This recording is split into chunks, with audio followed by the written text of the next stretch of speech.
Graphology होता क्या है और क्या ये वेस्टर्न कल्चर से इन्फ्लुएंस होकर आपने इस टॉपिक को चुना है? सारी चीजें ओकल्ट हो गई, एस्ट्रोलॉजी हो गई, चाहे सिग्नेचर हो गए, ये सारे अब ना ग्लोबल साइंस हो गए हैं। तो ये जो साइंस है ब्रेन रीडिंग करने की, ये एस्ट्रोलॉजी में कहाँ से आ गई? ये एस्ट्रोलॉजी में इस हिसाब से आई है कि ग्राफोलॉजी जो होती है हमारे सबकॉन्शियस माइंड में। तो ग्राफोलॉजी और सिग्नेचर एनालिसिस इन दोनों में कोई डिफरेंस भी है क्या? डिफरेंस नहीं है, ये एकदम सिमिलर है। ग्राफोलॉजी से बड़ा किसी की घर में पैसे ही नहीं आ रहे, पैसे की प्रॉब्लम चल रही है, उसने सिग्नेचर एनालिसिस करा लिया कि हाँ आपने बता दिया कि भाई आपको तो पैसे की प्रॉब्लम रहेगी। अब उसका सॉल्यूशन क्या है, उपाय क्या है?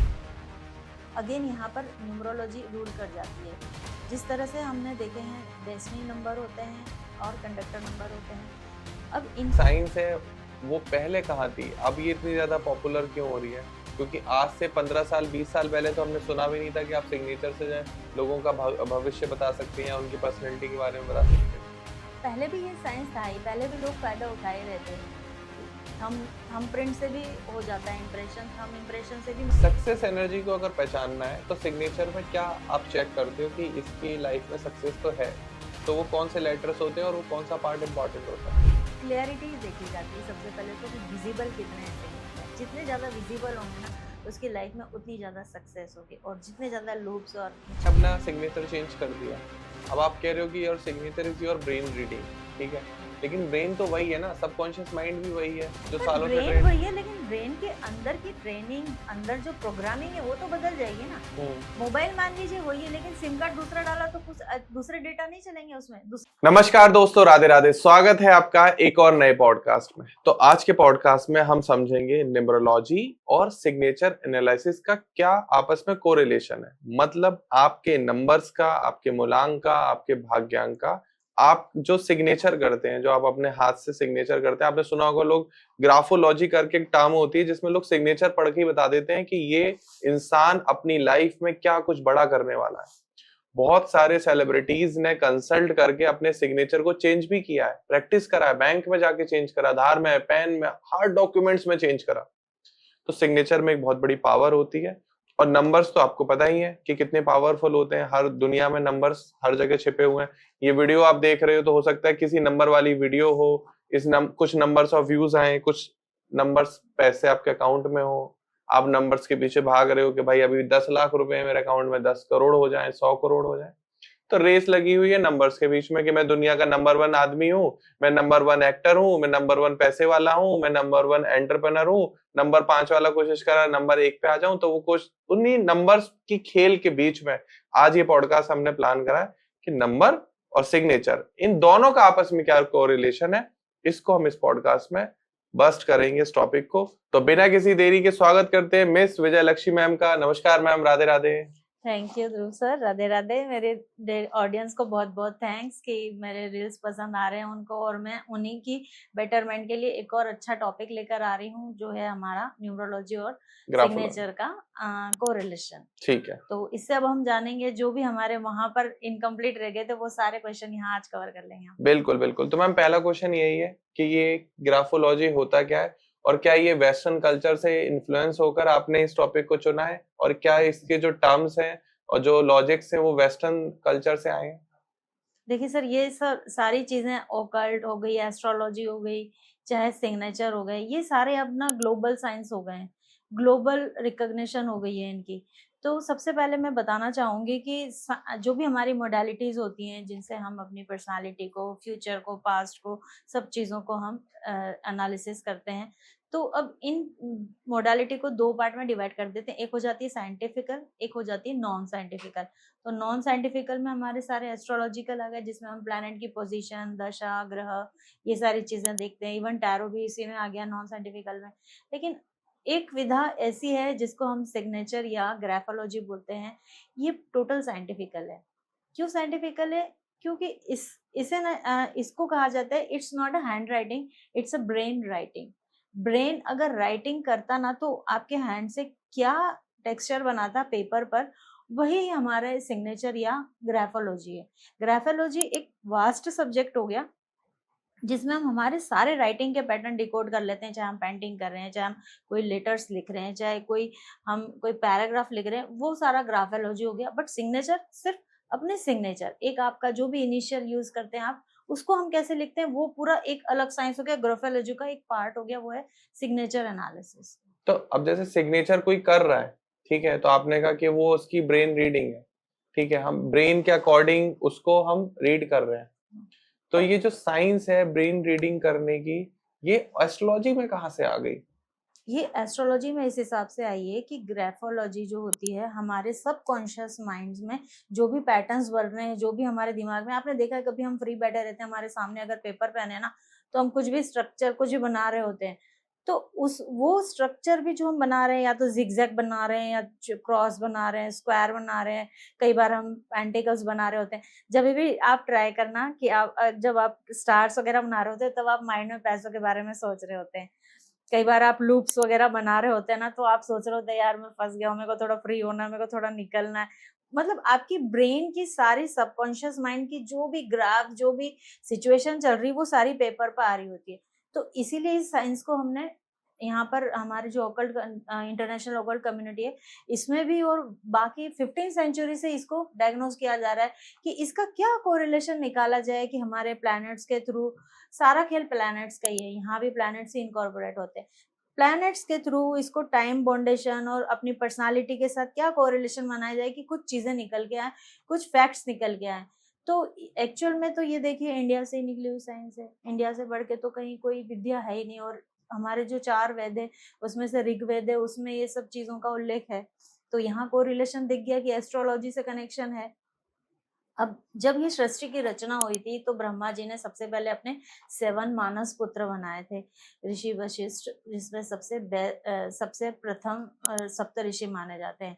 और सप्त ऋषि को ऐसा नहीं कि इतनी एंशिएंट बाद में सृष्टि की रचना की बात कर रही हूँ, उनका एग्जिस्टेंस अभी भी है। जो हम सप्त ऋषि तारा मंडल देखते हैं, अभी भी आप मॉर्निंग में अगर टेरेस पे जाएंगे तो आपको एक स्ट्रक्चर दिखेगा, 4 स्टार ऐसे निकलेंगे और फिर एक टेल के रूप में 3 मिलेगा, वही सप्त ऋषि हैं। सप्त ऋषि तारामंडल आप देख रहे अभी भी एग्जिस्ट है। और उसी में से एक तारे हैं हमारे वशिष्ठ, जो ऋषि वशिष्ठ हैं, और उन्हीं के पौत्र हुए हैं पाराशर ऋषि। पाराशर ऋषि को मतलब हम लोग तो जैसे ग्राफोलॉजिस्ट सीखते हैं या पेपर पे कहीं या कोई बुक से हमने पढ़ा है, सीखा है, लेकिन पाराशर ऋषियों ने ये ज्ञान को देखा है। इन्होंने ब्रह्म ज्ञानी बोला जाता है इनको। ब्रह्मा ने जब सृष्टि रचना की, तो वो सारी चीजें आगे सृष्टि कैसे वर्क करेगी, क्या करेगी, ये सारा ज्ञान उन्होंने अपने ज्ञान से पाराशर ऋषि के अंदर ये भेजा, और फिर बाद में उन्होंने ये स्क्रिप्टेड किया आगे जाके। और पाराशर ऋषि भी यहाँ भी खत्म नहीं हो रहे। पाराशर ऋषि के जो पौत्र हैं, वो श्री वेद व्यास जी हैं, जिन्होंने महाभारत लिखी है। तो अब देखिए कितना डायरेक्ट कनेक्शन बन गया है। ब्रह्मा जी के बाद सप्त ऋषि, उनके नंबर 1 ऋषि वशिष्ठ जी, उनके पौत्र पाराशर जी, जिन्होंने पूरे एस्ट्रोलॉजी की रचना की है। बृहद पाराशर, लघु पाराशर, किसी भी एस्ट्रोलॉजिस्ट से पूछेंगे तो उसकी शुरुआत यही होती है, उसके भृगु बेसिक संहिता ग्रंथ। ही पढ़ते हैं सभी हाँ, लोग। पाराशर संहिता, लघु पाराशर, ये बृहद पाराशर, इन्हीं से एस्ट्रोलॉजी शुरू होती है। सारे नियम यही है, इन्हीं को फिर इनकॉर्पोरेट करके हम आगे मॉडर्न युग में मॉडर्न तरीके से इनको इनकॉर्पोरेट करते हैं डे टू डे लाइफ में। अब उसके बाद वेद व्यास जी आ गए। अब वहां से एक ऋषि और हुए हैं, जिन्होंने ऋग्वेद में ही कुछ एक ऐसे अंश है जो कि जिनसे शिक्षा लेकर चाणक्य ने अपनी चाणक्य नीति वगैरह लिखी है, विश्वकर्मा जी ने वास्तु लिखे हैं। तो ये सारे सप्त ऋषियों के ही हैं। और सप्त ऋषि इसलिए हैं क्योंकि हमारे मेन प्लैनेट 7 है, राहु केतु को अगर हम छोड़ देते तो इन्हीं 7 प्लैनेट्स के पार्ट हो गए सप्त ऋषि। सप्त ऋषियों ने बना दिए हैं वेद, और वेदों के ही अलग अलग पार्ट उनके आगे की आने वाली पीढ़ियों ने, एक पीढ़ी तो वेद ही लिख पाई, उसके बाद आने वाली पीढ़ियों ने उन वेदों के अलग अलग ऋचाएं लिखी, अलग अलग पार्ट्स लिखे। तो उन हर वेद के हर पार्ट में अपने आप में एक एक साइंस छुपा हुआ है।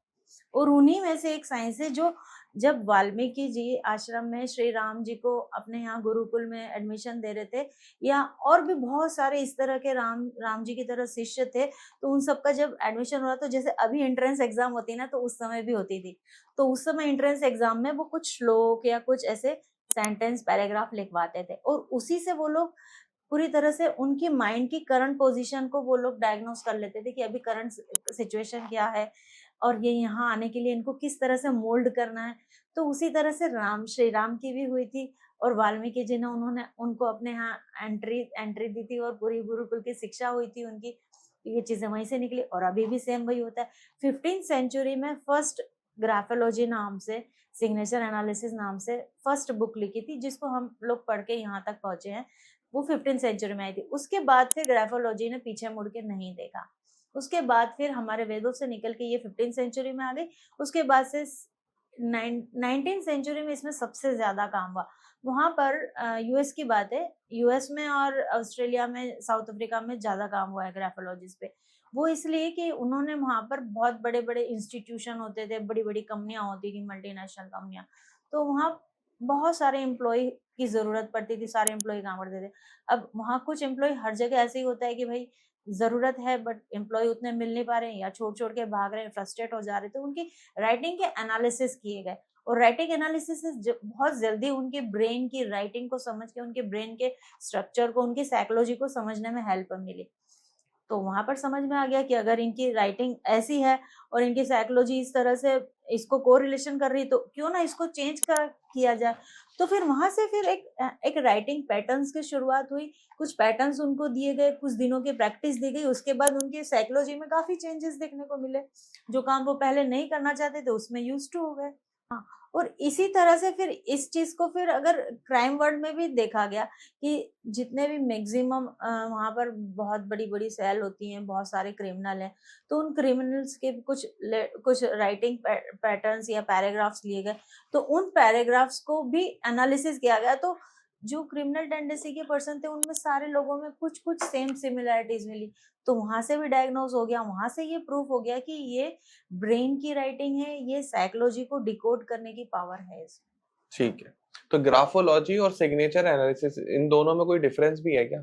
डिफरेंस नहीं है, ये एकदम सिमिलर ही है। ग्राफोलॉजी थोड़ा सा बड़ा पार्ट हो गया, इसमें आपके एक एक लेटर का, फर्स्ट स्मॉल लेटर लिख रहे हैं, कैपिटल लेटर लिख रहे हैं, डॉट लगा रहे हैं, स्लांट लगा रहे हैं, ओवरलैप कर रहे हैं, जो भी कर रहे हैं वहां पूरी एनालिसिस होती है। और सिग्नेचर में सिर्फ आपके सिग्नेचर सिर्फ आपकी पर्सनालिटी के बारे में बताएगा। ग्राफोलॉजी आपकी पूरी लाइफ के बारे में बता सकता है। और इससे क्या क्या पता कर सकते हैं? क्या ये भी पता कर सकते हैं कि इस बंदे के अकाउंट में कितने पैसे होंगे? ये तो नहीं पता कर सकते, लेकिन ये जरूर पता कर सकते हैं कि हाँ, इसकी फाइनेंशियल कंडीशन क्या है और ये इसकी पर्सनल लाइफ पे कितना इम्पैक्ट डाल रही है।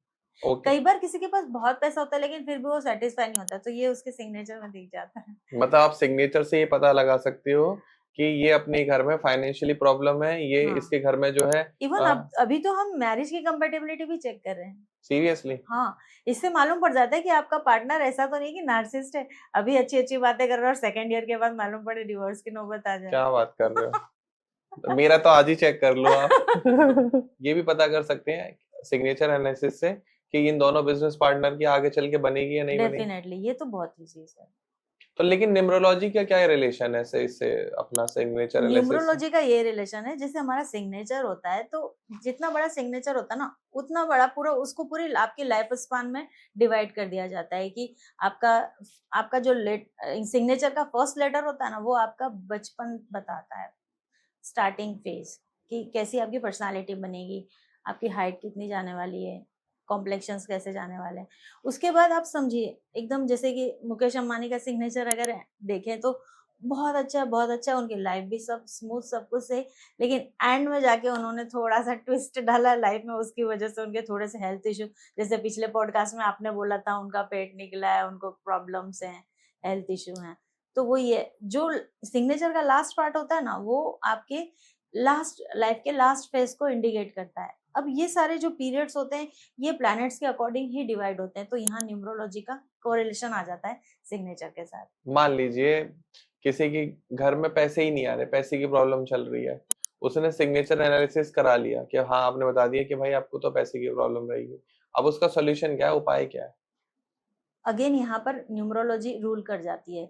जिस तरह से हमने देखे हैं डेस्टिनी नंबर होते हैं और कंडक्टर नंबर होते हैं, अब इनका जो टोटल है अपना जो, जैसे कि आप मूलांक मान लेते हैं 6 लेते हैं, और अगर भाग्यांक लेते हैं कंडक्टर नंबर, उसको 1 लेते हैं। अब 6 और 1 का कॉम्बिनेशन के साथ किस नंबर का कॉम्बिनेशन बन रहा है, कौन सा नंबर कंपेटिबल है, अगर वैसे ही आपने सिग्नेचर करें, सिग्नेचर में भी जैसे नेम नंबर निकालते हैं ना, हर नेम के एक एक लेटर से एक शेल्डियन चार्ट होता है, उसके अकॉर्डिंग नेम नंबर का टोटल निकाला जाता है।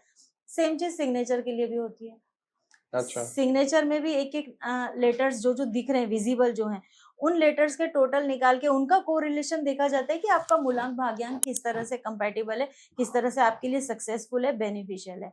क्या इस साइन से मनी लक भी देखा जा सकता है? बिल्कुल, मनी लक ही देखने के लिए ज़्यादातर लोग हमारे पास आते हैं, क्योंकि उनका करियर तो स्टार्ट होता है, क्योंकि हर पर्सन आप देखना सिग्नेचर स्टार्ट बहुत खूबसूरती से करता है। बीच में आके थोड़ा-सा क्लमज़ी सा हो जाता है और प्रेशर भी कम पड़ जाता है। यहाँ प्रेशर का भी बहुत वैल्यू, स्टार्टिंग करेगा एकदम बहुत अच्छा-सा, खूबसूरत। तो ऑब्वियसली सबके करियर की स्टार्टिंग स्मूथ ही होती है, अच्छी होती है नॉर्मली अगर देखा जाए तो जनरल वे में। बट फिर बीच में जाके या तो वो बहुत सारे लूप कर देगा, या तो एकदम ऐसा कर देगा कि कोई समझ ना पाए, पढ़ ना पाए। वही सारे कंफ्यूजन उसकी रियल लाइफ में भी आ जाते हैं, मनी को लेके स्ट्रगल आ जाते हैं, हसल आ जाते हैं। तो ऑब्वियसली अगर वो सब ठीक करेंगे तो उसका मनी लक भी सही हो जाएंगे। और जो ये साइंस है वो पहले कहाँ थी, अब ये इतनी ज्यादा पॉपुलर क्यों हो रही है? क्योंकि आज से 15 साल 20 साल पहले तो हमने सुना भी नहीं था कि आप सिग्नेचर से जो है लोगों का भविष्य बता सकते हैं या उनकी पर्सनैलिटी के बारे में बता सकते हैं। पहले भी ये साइंस था ही, पहले भी लोग फायदा उठा ही रहे थे। थंब थंब प्रिंट से भी हो जाता है इम्प्रेशन, थंब इम्प्रेशन से भी मालूम पड़ जाती हैं कई बार चीजें, राइटिंग से भी मालूम पड़ जाती हैं। पहले जमाने में आपको पता है बच्चे का संस्कार होता था तो उसके जबान पर वो केसर से ओम लिखा जाता था, हम्म। तभी से उसके जबान पे सरस्वती का वास हो जाता था।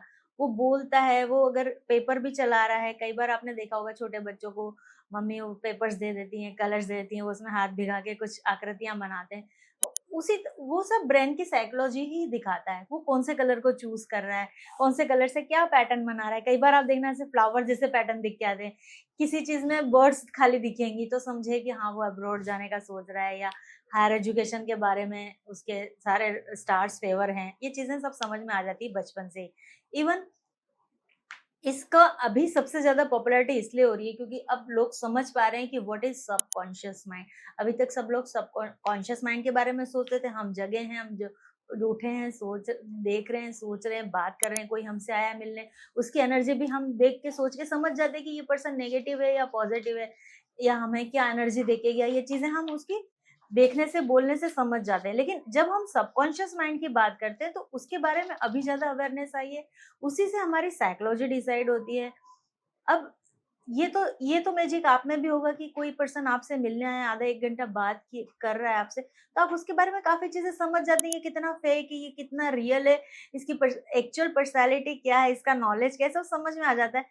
तो अगर ग्राफोलॉजी है तो शायद वो उसको देख देख भी नहीं पा रहा है, वो शायद वो कहीं और बैठा है, लेकिन उससे खाली कुछ सिग्नेचर के कुछ नोट्स मंगा ले रहा है, उसके सिग्नेचर मंगा ले रहा है या नोट के रूप में कुछ लाइन्स मंगा ले रहा है, तो वो उसके खाली सिग्नेचर देख के भी समझ जा रहा है कि अच्छा इसकी हाइट इतनी होगी, इसकी कॉम्प्लेक्शन ऐसी होगी, इसकी पर्सनैलिटी ऐसी होगी। ये उसके लेटर, राइटिंग, स्ट्रोक्स, उन सब से चीज़ें मालूम पड़ जाती है। कई बार कोई स्लैंटिंग लिखता है लेटर, कोई प्रेशर से लिखता है, वो सारी चीज़ें डिकोड हो जाती है। क्योंकि आपकी हैंड राइटिंग जैसे मैंने बोला ना, your hand writing is your brain writing. तो आप तो हैंड राइटिंग देख के बता दिया करते होगे कि अच्छा तुम्हारी आजकल जॉब नहीं है, मुझे ऐसा लग रहा है तुम्हारे करियर में प्रॉब्लम चल रही है। ऑब्वियसली ऑब्वियसली मेरा जॉब भी यही है, जो भी आता है तो मैं सबसे पहले उसको कुछ दे देती हूँ लिखने के लिए, श्लोक लिख लो, जो भी। मेरी एक बुक है, कोई भी आता है तो उसको बोलती हूँ लिखो पहले बैठ के 5 मिनट, जो भी लिखता है तो मुझे उससे एक तो उसको काम होने में भी मदद मिल जाती है, क्योंकि आप देखिए आप कभी भी स्ट्रेस में रहे ना, आप A to Z खाली कैपिटल लेटर में A to Z लिख लीजिए, या तो फिर आपके मन में जो भी आता है किसी बुक में से कुछ कॉपी करना है, लेकिन कैप्स लेटर में लिखिए। आप विश्वास नहीं मानेंगे, 10 से 15 मिनट बाद ना आपके सारे स्ट्रेस चले जाएँगे, और आप एक्चुअल किस चीज़ पे फ़ोकस करना चाह रहे हो ना, उस पे फ़ोकस करना आपको एकदम ईज़ी हो जाएगा। कितने परसेंट आपके एनालिसिस जो है वो ठीक रहते हैं? क्योंकि अभी मैं भी सिग्नेचर करके दिखाने वाला हूँ आपको अपना, और हम वो लाइव एनालाइज करेंगे। बिल्कुल, बिल्कुल, 90%। 90% एक्यूरेसी रहती है। Yes, yes. सक्सेस एनर्जी को अगर पहचानना है तो सिग्नेचर में क्या आप चेक करते हो कि इसकी लाइफ में सक्सेस तो है, तो वो कौन से लेटर्स होते हैं और वो कौन सा पार्ट इम्पोर्टेंट होता है? क्लैरिटी देखी जाती है सबसे पहले तो, कि विजिबल कितने हैं सिग्नेचर। जितने ज़्यादा विजिबल होंगे ना, उसकी लाइफ में उतनी ज़्यादा सक्सेस होगी, और जितने ज़्यादा लूप्स और खिंच-पिच और एक दूसरे के ऊपर लेटर चढ़ रहे हैं, समझ ही नहीं आ रहा है ए कौन सा है, एन कौन सा है, एक्स कौन सा है, वाई कौन सा है। नहीं समझ में आ रहा है, मतलब समझिए इस लाइफ में तो स्ट्रगल्स हैं। आप जैसे ट्रम्प के सिग्नेचर देख सकते हैं, कुछ भी समझ में नहीं आएगा, पॉकी पॉकी से हैं बस। वो बंदा क्या कर रहा है, तो क्या सोच रहा है, किसी को नहीं पता। ट्रम्प भी समझ में नहीं आ रहा। इवन केजरीवाल सर के भी सिग्नेचर ऐसे ही हैं, आप देखेंगे एक दो लेटर समझ में आएंगे, फिर कुछ समझ में नहीं आएगा। उनके ब्रेन को पढ़ना बहुत मुश्किल है, उनको भी नहीं पता मैं क्या सोच रहा हूँ। तो ये बॉलीवुड सेलिब्रिटीज अपने सिग्नेचर पर इतना ध्यान क्यों देते हैं? वो इसीलिए क्योंकि मास जब डिस्ट्रीब्यूशन होना है ना आपकी किसी भी चीज का, जैसे क्रिकेटर्स भी जर्सी नंबर यूज करते हैं, आप तो नहीं करते। आपकी विजिबिलिटी कहाँ है? अपने ऑफिस तक ना, उनकी विजिबिलिटी भाई, उनका कहीं भी कोई भी रील देख रहा है, उनकी मास डिस्ट्रीब्यूशन सोचिए कितनी ज्यादा है। तो वहां उनकी वो एनर्जी उस नंबर से एसोसिएशन होके देखी जाती है। अगर हम भी जैसे लॉकेट पहन ले, हमारा जो लकी नंबर उसके लॉकेट पहन ले, या ग्रीन पेन से मैं या लिखने का बताती हूँ, तो वो नंबर जो भी आपको देखेगा, जो भी पर्सन एक बार देखेगा, 10 बार देखेगा, आपकी एनर्जी को उस नंबर से अलाइन करके देखेगा, और धीरे धीरे वही आपकी पर्सनालिटी में भी रिफ्लेक्ट होने लगेंगे। क्या वाकई में सिग्नेचर बदलने से करियर में ग्रोथ बढ़ जाती है? की है सर, अभी 15 ईयर से यही कर रही हूँ। लॉजिकल तरीके से बताओ आप। मैंने अपना सिग्नेचर चेंज कर दिया, अब आप कह रहे हो कि your signature is your brain reading, ठीक है, लेकिन ब्रेन तो वही है ना, सबकॉन्शियस माइंड भी वही है जो पर सालों से ब्रेन ट्रेंड। वही है, लेकिन ब्रेन के अंदर की ट्रेनिंग, अंदर जो प्रोग्रामिंग है वो तो बदल जाएगी ना। मोबाइल मान लीजिए वही है, लेकिन सिम कार्ड दूसरा डाला तो कुछ दूसरे डेटा नहीं चलेंगे उसमें, दूसरे का व्हाट्सएप चलेगा, दूसरे के कॉन्टेक्ट लिस्ट चलेंगी। मोबाइल वही है, लेकिन सिम जैसे ही डाला आपने, सिम मीन्स प्रोग्रामिंग, आपने ब्रेन की प्रोग्रामिंग चेंज की, आपके सारे पैटर्न चेंज हो जाएंगे, रिलेशनशिप के, फाइनेंस के, आपके बिजनेस के, जो भी करियर है आपके, सारे पैटर्न चेंज हो जाएंगे। सक्सेसफुल क्रिकेटर्स के बीच में आपने उनके सिग्नेचर में क्या ऐसा अलग चेंज देखा जो अनसक्सेसफुल क्रिकेटर्स के सिग्नेचर में नहीं होता? मेन चीज तो वो ये, एक तो वो स्टेप बाय स्टेप में करते हैं, कई बार मैक्सिमम क्रिकेटर को मैंने देखा है, कुछ सेलिब्रिटीज इवन अमिताभ जी भी वो स्टेप में करते हैं सिग्नेचर, तो फिर वो ये उनकी लाइफ भी थोड़ी लेडर जैसे ही चढ़ती है, धीरे धीरे ऊपर चढ़ती है। या कोई एक ही वे में लिखते हैं, एक ही स्ट्रोक में लिखते हैं, तो उनकी लाइफ एकदम स्मूथली आगे बढ़ती है। क्या अंडरलाइन वाला सिग्नेचर पावरफुल माना जाता है? अंडरलाइन देखिए, अगर पहले लगी है उसके बाद सिग्नेचर किए गए तो ये पावरफुल माना जाएगा। अच्छा। अदरवाइज ये एक्सीडेंट देता है, आगे जाके, बहुत आगे जाके, एकदम पहले तो ऊपर ले जाएगा वो सिग्नेचर, आपने स्लैंट किया है ना, पहले तो ऊपर ले जाएगा स्वीट से। बाद में आगे खाइए। तो अंडरलाइन सिग्नेचर करने से पहले कर देनी यस चाहिए यस यस और सिग्नेचर बाद में करना चाहिए। यस, और सिग्नेचर क्लैरिटी से विजिबल करना चाहिए। मैंने देखा है बहुत सारे लोग जब सिग्नेचर करते हैं तो अपने पहले लेटर को जो है काट देंगे, उसमें कुछ डिजाइन सर बना मैं देंगे। खुद ऐसे करती थी पहले, जब तक मैंने इस साइंस को सीखा नहीं था। 15 ईयर पहले, मतलब जब मैंने 12th किया था, मतलब नियर अबाउट 2000 समझ लीजिए, तब मेरे खुद के इतने क्लमजी थे सिग्नेचर, मैं अपने फर्स्ट लेटर को काटती थी, और सच में मेरी वो पर्सनालिटी हमेशा हमेशा के लिए इनविजिबल हो गई है, वो खत्म हो गई है पर्सनालिटी। उस समय जो मैं सोचती थी मैं ये करूंगी, वो कुछ भी नहीं हो पाया। और जैसे ही मैंने इस साइंस को सीखा, मैंने वो सारी चीजें इनकॉर्पोरेट की, और उसके बाद से लाइफ सब स्मूथ है, सब एक्सेल बढ़िया। करने लगे आप। हाँ, तो पहला सिग्नेचर काट लेटर काटने से क्या प्रॉब्लम आती है? फर्स्ट लेटर आपकी पर्सनालिटी को, आपकी ग्रोथ को असाइन करता है, आपकी माइंड की क्लैरिटी को असाइन करता है। आपने जब उसी को काट दिया ना, मतलब आप अपनी पर्सनालिटी को रब कर रहे हो, अपनी पर्सनालिटी को आप कहीं ना कहीं जाके फिनिश कर दोगे, आप किसी नए एरा में चले जाओगे। तो और मैंने देखा कुछ लोग क्या करते हैं, पहला लेटर बनाएंगे फिर उसी में से दूसरा लेटर बना देंगे, क्या ये करना ठीक रहता है? ओवरलैप करना कभी भी सही नहीं होता है, माइंड में ये कंफ्यूजन देता है हमेशा। और रियल में मेरे साथ भी ऐसे ही हुआ था, मैंने एक साथ दो दो चीजें पढ़ी थी, कॉमर्स भी पढ़ा था, एस्ट्रोलॉजी भी पढ़ी थी, बहुत कंफ्यूजन था वहाँ, समझ में ना था करियर को किस दिशा में ले जाऊं। लेकिन जैसे इन चीजों को करा, मुझे समझ में आया कि मेरा करियर एस्ट्रोलॉजी में ही है। सेलिब्रिटी के सिग्नेचर्स इतने यूनिक क्यों होते हैं? यूनिक तो उनको बनना होता है ना, वो एक बहुत बड़ी जिम्मेदारी लेकर एक बहुत बड़ी पोजीशन में बैठे होते हैं, उनके बहुत सारे फैन फॉलोइंग होती है, उनको लोग फॉलो कर रहे होते हैं, तो उनकी जिम्मेदारी होती है कि हमें एकदम प्रोफिशिएंट रहना है। इसलिए वो अपनी हर चीज पे काम करते हैं, ग्राफोलॉजी नहीं, हर चीज पे काम करते हैं। क्या जैसे आप कह रहे हो कि अपवर्ड सिग्नेचर जो होते हैं तो वो किसकी निशानी होते हैं? जैसे कुछ लोग देखा एकदम सीधा सिग्नेचर करेंगे, कुछ ऐसा थोड़ा टेढ़ा करेंगे, कुछ थोड़ा नीचे करेंगे, तो इसमें बेस्ट आप कौन सा मानते हो? स्लांट, लेकिन 25 टू 35 डिग्री रहना चाहिए। मोर देन 45 जाता है तो ग्रोथ तो फास्ट मिल जाती है, लेकिन अगर इन केस अगर डाउनफॉल आया ना, तो फिर वो डाउनफॉल से निकलना इम्पॉसिबल हो जाता है। तो 20 to 25 डिग्री रहना चाहिए। हाँ, अपवर्ड साइड 25 में टू 35 डिग्री वो एक्सेप्टेबल है, उतना स्लांट हर व्यक्ति को लेना ही चाहिए। किसी सिग्नेचर को देख के आप बता सकते हो कि इसकी पर्सनैलिटी कैसी है? हाँ, डेफिनेटली। उसमें डॉट्स, मेन चीज़ें तो यही होती हैं, डॉट्स होती हैं, लाइन्स होती हैं, क्लियर है, नहीं है। उसने अपने खाली इनिशियल्स लिए हैं या इनिशियल्स प्लस करने लिए हैं, इनसे भी काफ़ी चीज़ें मालूम पड़ती है। लेटर्स के बीच में स्पेसिंग कितना रखा है, वो उससे भी काफ़ी चीज़ें डिकोड हो जाती है। क्या आप सिग्नेचर देख के ये भी बता सकते हो कि ये बंदा जो है रेपिस्ट है, ये मर्डरर है? ऑब्वियसली इसी के लिए साइंस का पहले यूज़ शुरू हुआ था। पहले आप आज भी देखेंगे ना, कंप्लेंट लिखाने जाएँगे तो पुलिस पेपर दे देगी आपको, बोलेगी लिखो जी अपनी कंप्लेंट। तो वो आधी चीज़ें तो पेपर देख के, राइटिंग देख के और वो लोग जान लेते हैं कि एक्चुअल में ये किस माइंडसेट से आए हैं, सच बोल रहे हैं, नहीं बोल रहे, वो आधी चीज़ें तो वहीं समझ आ जाती है उनको। आपके पास आते हैं वैसे बिजनेसमैन और इंडस्ट्रियलिस्ट अपने सिग्नेचर एनालिसिस करवाने? हाँ, जब किसी बहुत बड़ी पोज़ीशन पे किसी को अपॉइंट करना होता है ना, तो वहाँ काफ़ी चीज़ें देखते हैं वो लोग, तो उनके हैंडराइटिंग के नोट्स वगैरह भेजते हैं मुझे। जैसे आपने कहा कि डॉट लगाते हैं लोग, हुँ। तो जो सिग्नेचर में डॉट लगाना अनलकी होता है या लकी होता है? सिग्नेचर के नीचे लिया है तो ठीक है, लेकिन सिग्नेचर के लास्ट में लिया ना तो फुल स्टॉप बन जाता है, आपकी लाइफ में अननेसेसरी वो ब्लॉकेज ला देता है। आप जितनी बात बता रहे हो मैं सारी अपने सिग्नेचर में करता हूँ। एक तो दूर अंडर कर दीजिए, अभी भी दिल्ली दूर नहीं है, सब कुछ पॉसिबल है। 3 महीने देने होंगे, हम लोग प्रैक्टिस कराते हैं, आप भी प्रैक्टिस कीजिए। अंडरलाइन 30 भी मिनट लगाता हूँ, डॉट भी लगाता हूँ, पहले लेटर को भी काटता हूँ।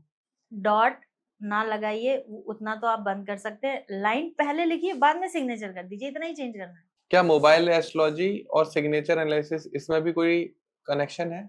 बहुत ज़्यादा कनेक्शन है। एक कंप्लीट सक्सेस का ये पाथ बन जाता है। क्योंकि आपने सिग्नेचर एस्ट्रोलॉजी कर ली, ठीक है, 3 मंथ में वो इम्प्लीकेबल भी हो जाता है, 100% इम्प्लीकेबल हो जाता है वो। उसके बाद अगर मोबाइल न्यूमरोलॉजी भी करेक्ट कर ली ना, तो अनदर लेवल पे एकदम स्पीडली फास्ट कैश वाली कंडीशन हो जाती है। जैसे हम एटीएम से पैसा निकालने जाते हैं, 10,000 लिखेंगे, अगर फास्ट कैश में ऑलरेडी फास्ट कैश एक प्रेस कर देंगे तो इतने सारे डिजिट दबाने की जरूरत नहीं, फास्ट कैश होता है, तो बात को ईज़ी बना देता है। क्या सिग्नेचर कॉन्फिडेंस और डिसीजन मेकिंग को भी इम्प्रूव करता है? ऑब्वियसली बहुत ज़्यादा। एक बहुत इंपॉर्टेंट क्वेश्चन है, क्या मैन और वुमेन दोनों के सिग्नेचर सेम तरीके से एनालाइज किए जाते हैं? एनालिसिस सेम तरीके से किए जाते हैं, कोई डिफरेंस नहीं होता है, लेकिन हाँ, हम थोड़ा-सा ध्यान रखते हैं कि लेडीज़ का है तो हम थोड़े से उसमें कर्व्स वगैरह ज़्यादा देते हैं, क्योंकि वो सॉफ्ट पार्ट होती हैं, बहुत ज़्यादा डिसीजन मेकर नहीं होती है, उनका मेन रिस्पॉन्सिबिलिटी होता है कैरिंग। एक परफेक्ट सिग्नेचर में सबसे बड़ा और इम्पोर्टेंट जरूरी पार्ट क्या होता है? ऑब्वियसली फर्स्ट लेटर, देन उसकी क्लैरिटी।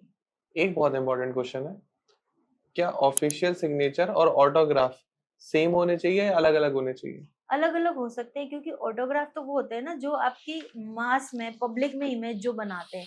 जैसे कि अब अल्लू अल्लू अर्जुन हो गए, तो वो अलग रखते हैं डेफिनेटली, वो अपने जो बैंक में करते हैं वो तो अपने सारे फैन्स में डिस्ट्रीब्यूट नहीं करेंगे ना, तो वहाँ पर वो सिग्नेचर ऐसे होते हैं, थोड़े से आर्टिस्टिक होते हैं, थोड़े से अट्रैक्शन, अपने अपने प्रति अट्रैक्शन अट्रैक्ट करने वाले होते हैं।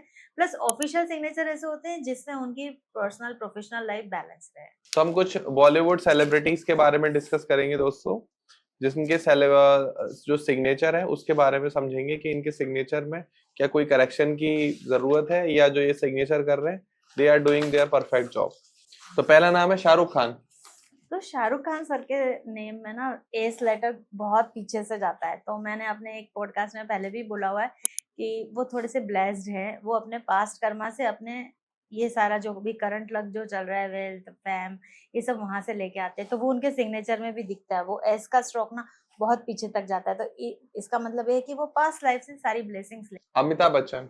उनके एस 1 नंबर रूल होते हैं, तो वो रिफ्लेक्शन इनके नेम में भी दिखता है, उनका ए बहुत ब्यूटीफुल है और अथॉरिटी को दिखाता है, क्योंकि ए नंबर 1 का होता है, क्योंकि सिग्नेचर में भी हम नंबर से नंबर डिसाइड करते हैं, एक-एक लेटर से नंबर डिसाइड करते हैं और टोटल निकालते हैं, जैसे कि नेम के टोटल निकालते हैं, तो यहाँ पर इनका ए बहुत ज़्यादा पावरफुल है, तो ये अथॉरिटी को और सिंप्लिसिटी को बताता है।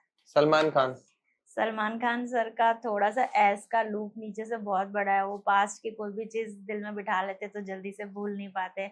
दूसरी एक चीज़ है कि उनके सिग्नेचर में इन्फिनिटी है, तो इन्फिनिटी मतलब उन्होंने जो अपने लिए एक पर्सोना बना लिया ना, जो उनका खुद का भी डायलॉग है कि एक बार जब मैंने कमिटमेंट कर लिया तो मैं खुद की भी नहीं सुनता। और उन्होंने पर्सोना बना लिया है कि I don't want to be married, तो वो कंटिन्यू है उस चीज़ सर, और मेरे लिए थोड़ा-सा डिसअपॉइंटिंग है। क्यों आपके लिए क्यों आई डिसअपॉइंट? Like him. तो वो तो शादी नहीं कर रही, तो आपके लिए अपॉइंटिंग होना चाहिए कि नहीं तो ठीक है। इन्फिनिटी है ना, तो जिसके सिग्नेचर में भी वैसे तो नहीं आते, लेकिन इनकेस आ गए हैं तो वो जो भी बना लेंगे ना एक बार हम्म। अपने लिए, तो उसी पे स्टिक रहते हैं वो। अब ऑलरेडी उनके ऐश्वर्या राय बच्चन के साथ वो इतने र्यूमर्स फैले थे उसके, तभी उन्होंने डिसाइड कर लिया था कि अब शादी करनी नहीं है। दिल टूट गया एक बार, अब टूट गया। वो तो उनके सिग्नेचर बने थे ना सर, तभी डिसाइड हो गया था, मुझे तो तभी से पता था। रणवीर सिंह।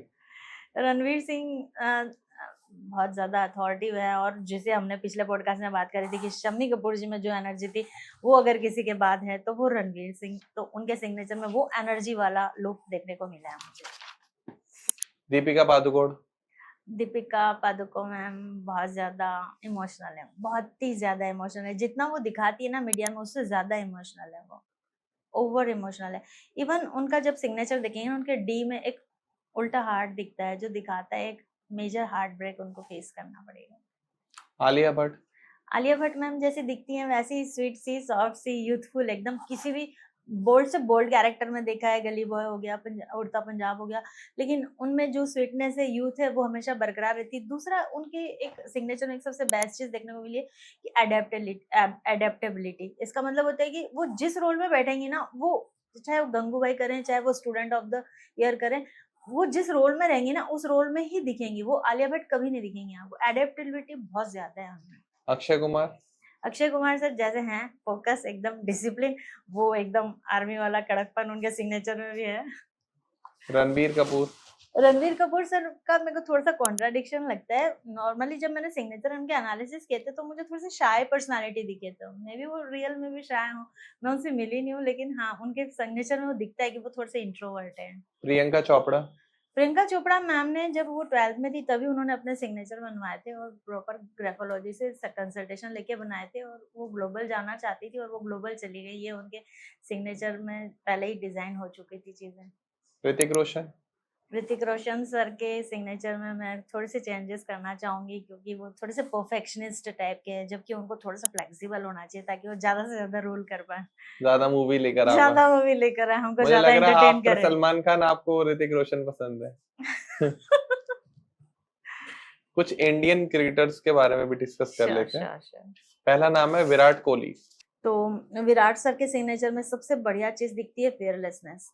जो कैप्टेंसी लेते वक्त सबसे मेन रोल होता है फियरलेसनेस का, कि हमने जो डिसीजन लिया है वो राइट है, हमें उसका कोई फियर नहीं है, तो वो उनके सिग्नेचर में रिफ्लेक्ट होता है। MS धोनी। धोनी सर और रोहित शर्मा, इन दोनों के सिग्नेचर में एक ही चीज कॉमन देखने को मिलती है कि बहुत अच्छे डिसीजन मेकर है, एकदम टू द पॉइंट डिसीजन लेंगे, और जो डिसीजन लेंगे वो एकदम सही जाएगा। सचिन तेंदुलकर। सचिन सर हालांकि एक इंटरनेशनल पर्सनालिटी है, लेकिन उनके सिग्नेचर में सबसे प्यारी बात है कि बहुत सिंप्लिसिटी है, उनको कभी भी कभी भी ग्लैमर नाम की चीज उनके नाम के साथ जुड़ी नहीं है, वो सिंप्लिसिटी उनके सिग्नेचर से आती है उनमें। रोहित शर्मा। रोहित शर्मा अगेन वही चीज, decision, fearlessness. Hardik Pandya. Hardik Pandya sir का ग्लैमर के साथ बहुत ज्यादा एसोसिएशन दिखता है, उनके सिग्नेचर में भी रिफ्लेक्ट होता है, ये वो ग्लैमर से दूर रह नहीं सकते। जसप्रीत बुमराह। जसप्रीत बुमराह सर के सिग्नेचर में भी मुझे डिसिप्लिन ही दिखा, अगेन बहुत डिसिप्लिन है और बहुत लंबे तक खेलने वाले हैं, बहुत ज्यादा कंट्रोल्ड है उनके डाइट वगैरह ये वो सारे। KL राहुल। हाँ KL राहुल बहुत ज्यादा वर्सेटाइल पर्सनालिटी वो दिखता है उनके सिग्नेचर में, और उनके सिग्नेचर में एक सबसे अच्छी बात है कि बहुत काम है वो, चाहे वो पिच पे रहे उनमें अग्रेशन नहीं देखने को मिलेगा, हमेशा एकदम काम। युवराज सिंह। युवराज सिंह के सिग्नेचर में सबसे बढ़िया बात है जिसको उन्होंने एक लाइफ के बहुत बुरे फेज से निकाला है, वो है वो फाइटर है। उनके सिग्नेचर में ऐसे स्ट्रोक्स दिखते हैं ना, जैसे कि वो फाइटर है, वो किसी भी चीज में अगर लड़ने के लिए खड़े हो जाएंगे तो उस चीज से जीत जाएंगे, चाहे वो उनके मेडिकल कंडीशन हो, चाहे पिच पे एज एन क्रिकेटर हो। शुभमन गिल। शुभमन गिल और एलन मस्क सर के सिग्नेचर में थोड़ी सी सिमिलरिटी है, इनकी सोच थोड़ी सी फ्यूचरिस्टिक है, फ्यूचरिस्टिक ज्यादा सोचते हैं। सूर्य कुमार यादव।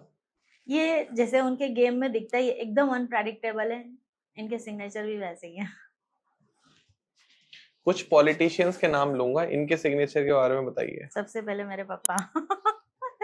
तो मोदी जी के सिग्नेचर के बारे में बात करते हैं, ये मैंने उनका पहले वाला सिग्नेचर एनालिसिस किया, अभी करंट वाला सिग्नेचर मेरे रीच में नहीं है, तो पहले वाला सिग्नेचर जब मैं स्टडी करी थी तब मैंने उनके सिग्नेचर देखे थे, तो उनके सिग्नेचर में एक लास्ट में बहुत प्यारा सा कर्व दिखता है, वो दिखाता है कि ये जो सोच लेंगे वो कर जाएंगे। जब वो सीएम थे तभी उन्होंने सोच लिया था कि I want to go to Delhi and rule the India and he'll doing that।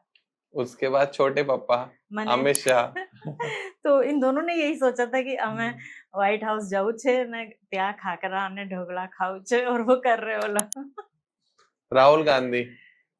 Rahul Gandhi sir देखिए कुछ भी दिखे मीडिया में उनके बारे में कुछ भी जाए लेकिन वो बहुत काम है, बहुत सिंप्लिसिटी है उनमें। अरविंद केजरीवाल। अगेन वही कंफ्यूजन और कुछ कोई पढ़ ही नहीं सकता, उनको अनक्लियर है उनके सिग्नेचर। बाबा योगी। योगी तो सर मैं बोलूं कि वो जो सोचते हैं ना वो कर सकते हैं, उनकी मैनिफेस्टेशन बहुत स्ट्रांग है, वो उनके सिग्नेचर में भी दिखता है, बहुत डिसिप्लिन है बहुत ज्यादा। उन्होंने सोच लिया नवरात्रि के 9 दिन है, मुझे भोजन नहीं करना है, मुझे इसी तरह से मौन व्रत रखने हैं या इतने जाप करने हैं, वो करते हैं और वो कर ही रहे हैं। और मुझे लगता है ना एक दिन वो व्हाइट हाउस में भी जाके हवन करना हो सकता है कर दे। वो हो जाएगा ना सर तो पूरे वर्ल्ड के लिए बहुत शांति हो जाएगी। उनका कुछ पता नहीं है कि वो पीएम बनने के बाद पाकिस्तान भी छीन लें, बांग्लादेश भी ले लें, अफगानिस्तान भी ले लें, वो बोल देंगे सब इंडिया उनके का पार्ट है। सिग्नेचर बहुत डिसिप्लिन बहुत पावरफुल है सर, बहुत पावरफुल है उनके signature। योगी के अंदर जो पावर है मुझे लगता है वो किसी और पॉलिटिशियंस के अंदर नहीं है। और उससे बड़ी चीज पैट्रियोटिज्म है, वो मिट्टी से कभी दगा नहीं कर सकते। तो पैट्रियोटिज्म की एक और नाम ले देता हूँ, सोनिया गांधी। सोनिया गांधी और इंदिरा गांधी दोनों मैम की सिग्नेचर में पावर और अथॉरिटी देखने को मिलती है, रूलिंग सबसे ज्यादा देखने को मिलती है। हाँ अभी तक रूल कर रही है, देख लो, छोड़ नहीं रही पार्टी। दोनों के सिग्नेचर। नितिन गडकरी। गडकरी सर का मैं बोलना चाहूंगी कि इनके थोड़े डिसीजन क्विक रहते हैं और फास्ट, इनका वर्किंग बड़ा फास्ट है। ये ऑन द टाइम क्या बिफोर टाइम डिलीवरी करते हैं, जो भी प्रोजेक्ट हाथ में लेते हैं तो ये क्लियरली उनके सिग्नेचर में रिफ्लेक्ट होता है। अब कुछ बड़े बिजनेसमैन के बारे में समझने की कोशिश करते हैं, जिन्होंने इतना पैसा कमाया है कि जिस स्टूडियो में हम शूट कर रहे हैं अगर इसमें भर दिया जाए तब भी पैसा बच जाएगा और ये स्टूडियो पूरा फुल हो जाएगा। हो ही जाएगा सर, उनकी क्या जरूरत है, हम लोग ही कर लेंगे। तो पहला नाम है the mister Mukesh Ambani. None other than Ambani. तो अंबानी और अदानी दोनों का हम साथ में देखते हैं तो दोनों की जो सिग्नेचर है उसमें वेल्थ क्रिएशन ओरिएंटेशन, वेल्थ का ओरिएंटेशन देखने को मिलता है दोनों के सिग्नेचर में। और एक अपोजिट चीज है दोनों के सिग्नेचर में कि मुकेश सर थोड़े से पेशेंस हैं, उनको कोई भी चीज ऐसा नहीं है कि इमीडिएट अप्लाई करनी है और इमीडिएट वहां से प्रॉफिट निकालना है, उनको पेशेंस करना आता है। बट अदानी सर में ये देखने को नहीं मिलता, वो थोड़े से इम्पैशेंट है, इसीलिए उनके शेयर भी आप देख रहे हैं बहुत ज्यादा फ्लक्चुएट करते हैं। लेट रतन टाटा। रतन टाटा सर से तो मैं खुद मिली भी हूँ एक बार। हाँ सीरियसली। हाँ, रतन टाटा सर से मैं एक बार मिली भी हूँ, बहुत बहुत ही ज्यादा मतलब डाउन टू अर्थ पर्सन है और उनसे मिलके लगता ही नहीं है कि वो इतने बड़े इंडस्ट्रियलिस्ट हैं। मैं बहुत ग्रेटफुल हूँ कि एक बार मेरा उनसे मिलना हुआ था, जस्ट कुछ समथिंग सेकंड्स के लिए। बट उनके सिग्नेचर में ना कुछ वेल्थ क्रिएशन और ऐसी वैसी चीजें नहीं है, लेकिन उनके सिग्नेचर में एक मेन चीज देखने को मिली है मुझे, वो है ह्यूमैनिटी। बहुत ज्यादा मतलब हार्ट से बहुत बहुत सॉफ्ट हार्टेड है। आनंद महिंद्रा। आनंद महिंद्रा अगेन वही वेल्थ क्रिएशन परफेक्शनिस्ट। अजीम प्रेम जी। अजीम प्रेम जी हो गए, नारायण मूर्ति हो गए और बिल गेट्स हो गए। इन तीनों के सिग्नेचर में एक ही कॉमन बात देखने को मिलती है और ये भी देखने को मिलता है कि तीनों सेम फील्ड से हैं। दूसरी, इनके सिग्नेचर में और इनके जो सिग्नेचर का टोटल जो आता है उसमें इंटेलिजेंस और विजडम कूट कूट के भरी है। एक हमारी साइड से है, हमारे अलीगढ़ से है, जहाँ से मैं बॉर्न एंड ब्रॉट अप हूँ, विजय शेखर शर्मा, पेटीएम के फाउंडर। उनके सिग्नेचर कैसे मालूम, विजय लिखते हैं पूरा और एसएस लिखते हैं, तो वो एसएस ना स्टार्टअप उनके अंदर बचपन से ही भर देता है कि वो किसी भी रिस्क को लेने के लिए, रिस्क टेकिंग सिग्नेचर भी है ये, कोई भी रिस्क लेना जानते हैं और उसको अचीव करना भी जानते हैं, जो गोल बना लिया ना वो अचीव करना आता है। अब डिस्कस करते हैं यूट्यूबर्स, जो कि हम भी छोटे मोटे हैं, मैं और आप भी, क्योंकि हम यूट्यूब पर ही ज्ञान दे रहे हैं तो ऑब्वियस है कि हमें भी एक यूट्यूबर श्रेणी में रखा जाए। ऑल्दो आप एक एस्ट्रोलॉजर हैं, तो एक हमारे बहुत ही फेमस यूट्यूबर हैं जो बहुत साफ सुथरे शब्दों में बात करते हैं, बहुत अच्छी बात करते हैं। उनका नाम है कैरी मिनाटी। कैरी भाई, तो कैरी भाई के बारे में उनकी भाषा में बात करती हूँ। पब्लिक डोमेन में हैं, रहेंगे, वो उनके सिग्नेचर में शुरू से दिखता है। सिग्नेचर काफी क्लियर है तो ये दिखाता है कि उनमें अग्रेशन के साथ फ्यूचरिज्म भी है, फ्यूचरिस्टिक भी है। अगला नाम है भुवन बाम। सॉफ्ट से सिग्नेचर है, क्रिएटिव है, बहुत आर्टिस्टिक, वो बचपन से ही है। गुज्जू बॉय हैं तो कॉमेडी तो भरी है उनके अंदर। आशीष चंचलानी। आशीष चंचलानी का फर्स्ट ए लेटर प्लस बहुत ज्यादा आर्टिस्टिक भी है और परफेक्शन दिखाता है। टेक्निकल गुरुजी। टेक्निकल गुरुजी बहुत ज्यादा प्रैक्टिकल सिग्नेचर है। ये जितने भी अभी तक पर्सनालिटी के नाम लेना, ये थोड़ा सा अलग ही रूट है इनका। ये बहुत प्रैक्टिकल पर्सन है, बहुत ज्यादा। संदीप महेश्वरी। इन्होंने तो शुरुआत में जब स्ट्रगल कर रहे थे, ग्लैमर फील्ड से ही थे, मॉडल थे, बाद में वो मोटिवेशनल स्पीकर बने, उसके बाद उन्होंने ग्राफोलॉजी कराई या क्या, मतलब ऐसा लगता है कि पूरी ग्राफोलॉजी उनके सिग्नेचर में है। उनका सिग्नेचर का एक एक वर्ड, एक एक लेटर, इवन टोटल एकदम परफेक्ट है, सुपर परफेक्ट। इसको एज एन टेस्टिमोनियल कोई भी पर्सन इसको लेके अपने सिग्नेचर डिजाइन खुद भी कर सकता है। एलविश यादव। तो इनमें अगेन डोमिनेंस है। वो अपनी जो हरियाणवी चीज है वो बॉलीवुड में गाड़ चुके हैं। डोमिनेंस है, वो पूरे बॉलीवुड को डोमिनेट करना जानते हैं, अथॉरिटिव हैं और बहुत ज्यादा क्रिएटिव भी है।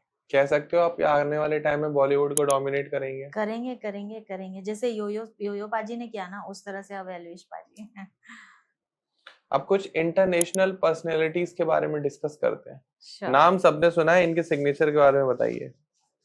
पहला सवाल है, जिनकी सोच बिल्कुल अलग है, जो कुछ भी कर सकते हैं, इनको अंडर एस्टिमेट कभी मत करना, क्योंकि ये क्या नया स्टार्टअप ले आएंगे, क्या थॉट हो इनके अंदर, ये तो मान के चलते हैं। मैं इनको सुपर ह्यूमन बोलता हूँ, एलॉन मस्क। रिस्क टेकर हैं, फ्यूचरिस्टिक हैं और बहुत ज्यादा प्रोफिशिएंट है। बहुत ज्यादा उनको जल्दीबाजी नहीं है, सिग्नेचर भी बड़े आराम से हैं उनके। Bill Gates. Bill Gates sir का जो मैंने बताया, विजडम, पूरी तरह से विजडम में डूबे हुए हैं वो। रोनाल्डो। इनके अंदर कॉन्फिडेंस और super stardom. Taylor Swift. Taylor Swift काफी क्रिएटिव हैं और जैसे उन्होंने म्यूजिक में किया ही है, बहुत ज्यादा क्रिएटिव, एकदम एक्स्ट्राऑर्डिनरी क्रिएटिव है। Mark Zuckerberg. सिंपल से सिग्नेचर है, 2 या 4 लेटर्स लिखते हैं बस, मिनिमलिस्ट है। हालांकि जकरबर्ग हैं, इतने बिलियनियर हैं, लेकिन मिनिमल है वो एक टी शर्ट एक ट्राउजर में अपनी पूरी लाइफ निकाल सकते हैं। Selena Gomez. इन सेलिना गोम्स के नेम में थोड़ा सा पब्लिक डोमेन और थोड़ा सा पब्लिक से जुड़े हुए काम होते हुए दिखाई दे रहे हैं, और वो है ही पब्लिक में, बने रहेंगे पब्लिक में। Steve jobs. विजनरी और परफेक्शन। उन्होंने सोच लिया मुझे इस तरह से बनाना है, ऊपर से एक परफेक्शन वाली चीज वो उनके प्रोडक्ट्स में आज तक झलकती है, उनका विजनरी और उनका परफेक्शन। उनका सिग्नेचर भी एकदम सिंपल, संदीप माहेश्वरी की तरह, no dot, no underline, nothing, just simple name, Steve Jobs. At last, आप सारे ऑडियंस को मोबाइल न्यूमरोलॉजी, ग्राफोलॉजी या सिग्नेचर एनालिसिस, इसमें अगर कोई टिप्स एंड ट्रिक्स देना चाहें तो वो क्या होंगी? देखिए, मोबाइल न्यूमरोलॉजी के लिए तो सबसे बढ़िया टिप्स ये है कि जो आपके नंबर के टोटल होते हैं उनमें कभी भी 4 और 8 टोटल, उस पे 4 और 8 पे नहीं आना चाहिए, नहीं तो वो बहुत ही ज्यादा स्ट्रगल भरा होता है। इवन जहां तक हो सके बीच के जो हमारे जो 10 डिजिट होते हैं उनमें भी जहां तक हो सके 4 और 8 तो अवॉइड करना चाहिए। 5 और 6 लेना सबसे बेस्ट होता है, क्योंकि ये शुक्र का और बुध का नंबर होता है। इवन सिग्नेचर के भी टोटल में हम यही देखते हैं कि उसका टोटल भी जहां तक हो सके 5-6 पे आना चाहिए, क्योंकि वो हर व्यक्ति की लाइफ में एक इम्पोर्टेंट पार्ट होता है। मनी और रिलेशन 6 होता है, रिलेशन का 5 होता है, मनी लक का तो सबको वो चाहिए। तो एटलीस्ट हमें ज्यादा कुछ समझ में नहीं आ रहा है, हम ग्राफोलॉजिस्ट के पास नहीं भी जा रहे हैं, तो at least as an first aid जिसे हम बोलते हैं, वो चेक कर लेना चाहिए कि हमारे मोबाइल के टोटल और जैसे नेम के टोटल भी देख सकते हैं या सिग्नेचर के टोटल भी देख सकते हैं, 5 और 6 पे आना चाहिए, न्यूट्रल है, सबसे बेस्ट है।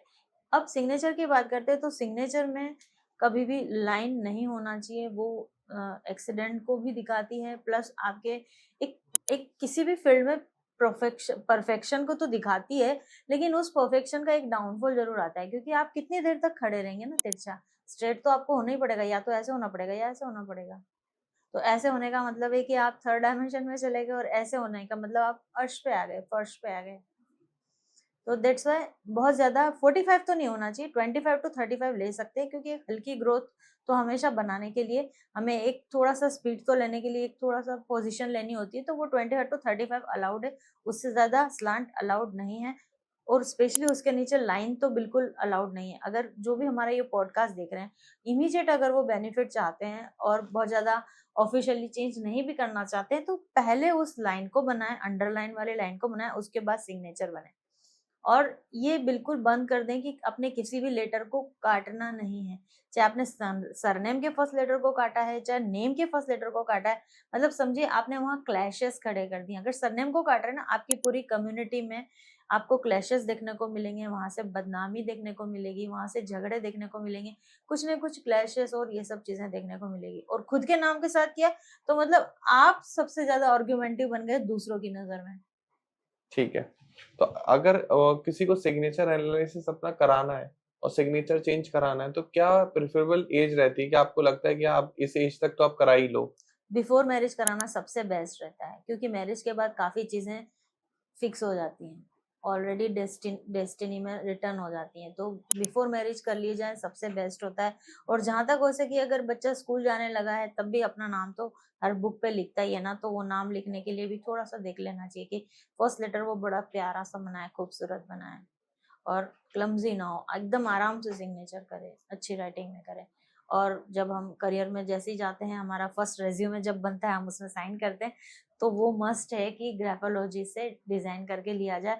उसी पे हमारी आगे की जर्नी फिक्स होती है, हमारे साइकोलॉजिकल पैटर्न उसी पर डिसाइड होते हैं। क्या जो नॉर्मल लाइफ में लोग सिग्नेचर करते हैं और बैंक में सिग्नेचर करते हैं, तो कोई ऐसा सिग्नेचर पैटर्न है कि अगर कोई बैंक में उनको करे तो पैसा जो है अकाउंट में भरा ही रहे? उसके लिए तो ज्यादा कुछ चेंज करने की जरूरत नहीं है, आप सिग्नेचर को थोड़ा सा क्लियर बना लीजिए और घर पे प्रैक्टिस कर लीजिए डेली 30 मिनट। मेरे सारे क्लाइंट्स करते ही हैं, मेरे स्टूडेंट्स भी करते हैं। आगे 555 लिख के अपने सिग्नेचर करके पहले लाइन, अगर लाइन खींचते हैं तो पहले लाइन खींचिए, फिर सिग्नेचर बनाइए, तो आपका वो सिग्नेचर अपने आप में लकी सिग्नेचर बन जाएगा, वो मनी बैंक बन जाएगा अपने आप में। कोई ऐसा सिग्नेचर मुझे बताओ जो बंदा अपने स्कूल में, एग्जाम में, अपने हॉल टिकट में, अपने हर एक फॉर्म में करे और वो टॉप कर जाए? थोड़ा सा स्लैंट लिखना चाहिए, चाहे अपने जो नोटबुक की लाइन भी सीधी है ना, तो हल्का सा थोड़ा सा स्लैंट लिखने की कोशिश करें और उसको थोड़ा सा एंगुलर लिखने की कोशिश करें।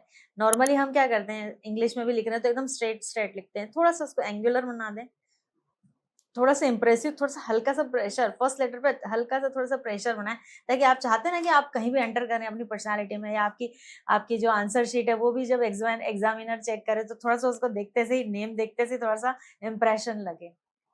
ऐसा कोई एक सिग्नेचर टिप दो आप कि ऑफिस में प्रमोशन हो जाए, क्या आप सिग्नेचर में ये चेंज लेकर आओ, आपका प्रमोशन पक्का है? प्रमोशन पक्का है, मैं सबसे मेन यही है, क्लियरिटी अच्छे से हो, फुल नेम दिखना चाहिए, विजिबल होना चाहिए, क्योंकि आप काम करेंगे अगर वो रिकॉग्निशन नहीं लेगा तो आपको प्रमोशन कैसे होगा। तो नेम ऐसा लिखिए कि सिग्नेचर ऐसा लिखिए कि क्लियर विजिबल हो। दूसरी चीज उसमें डॉट ना हो, नेम के बाद में डॉट कभी नहीं लगाना है, डॉट लगा दिया तो कभी प्रमोशन नहीं मिलेगा, स्ट्रगल करते रह जाओगे। तो ऐसे ही और भी सिग्नेचर टिप्स एंड ट्रिक्स लेने के लिए आप विजय लक्ष्मी मैम को उनके नंबर पर कंसल्ट कर सकते हैं। वेदर आपकी लाइफ में फाइनेंशियली प्रॉब्लम चल रही हो, मेंटली चल रही हो, सोशली चल रही हो, आप शादी करने वाले हैं, बिजनेस स्टार्ट करने वाले हैं, जॉब कर रहे हैं, जॉब से बिजनेस में जाना चाहते हैं, या बिजनेस कर रहे हैं, बिजनेस चल नहीं रहा, रेवेन्यू नहीं आ रहा, या कहीं कोई स्ट्रक है, मतलब कहीं आपको लग रहा है कि कहीं कृपा रुक गई है अगर आपकी, तो आप विजय लक्ष्मी मैम से कांटेक्ट करें। अपार्ट ऑफ दैट, अगर आप astrology, numerology, graphology, signature analysis, vastu कुछ भी सीखना चाहते हैं, एक प्रोफेशनल ऑकल्ट प्रैक्टिशनर बनना चाहते हैं, इस विद्या से, इस महाविद्या से पैसे कमाना चाहते हैं, या अपने घर की कुंडली एनालिसिस करना चाहते हैं, तो भी आप कांटेक्ट कर सकते हैं। नए नए कोर्सेस आते रहते हैं। कमेंट सेक्शन में कोई भी मन में क्वेश्चन आ रहा हो कि विजय लक्ष्मी मैम मेरा ये क्वेश्चन है, मेरा ये सिग्नेचर है, मेरा ये नंबर है, प्लीज मुझे गाइड करें, तो आप कमेंट सेक्शन में पूछ और लेना। पॉडकास्ट में उनको देख के लगता है कि हमारे सिग्नेचर भी एनालिसिस कराने चाहिए, तो वो कमेंट में जरूर से अपने सिग्नेचर का पिक भेज सकते हैं। आप सिग्नेचर की अपनी फोटो खींच के और कमेंट सेक्शन में डाल देना, whether it is on YouTube और इंस्टाग्राम, आपको उसका एनालिसिस जरूर दिया जाएगा। Thanks to you Vijay Lakshmi ma'am for giving us time, and thanks to all of you कि आपने हमें यहाँ तक देखा, यहाँ तक सुना। अगर आप सुन रहे हो तो प्लीज आपका बहुत बहुत शुक्रिया, बहुत बहुत धन्यवाद। वीडियो को लाइक कर दो, चैनल को सब्सक्राइब कर देना, दोस्तों शेयर कर दो। फिर मिलते हैं एक नए वीडियो में, एक नए पॉडकास्ट में। तब तक के लिए नमस्कार, राधे राधे। Thank you.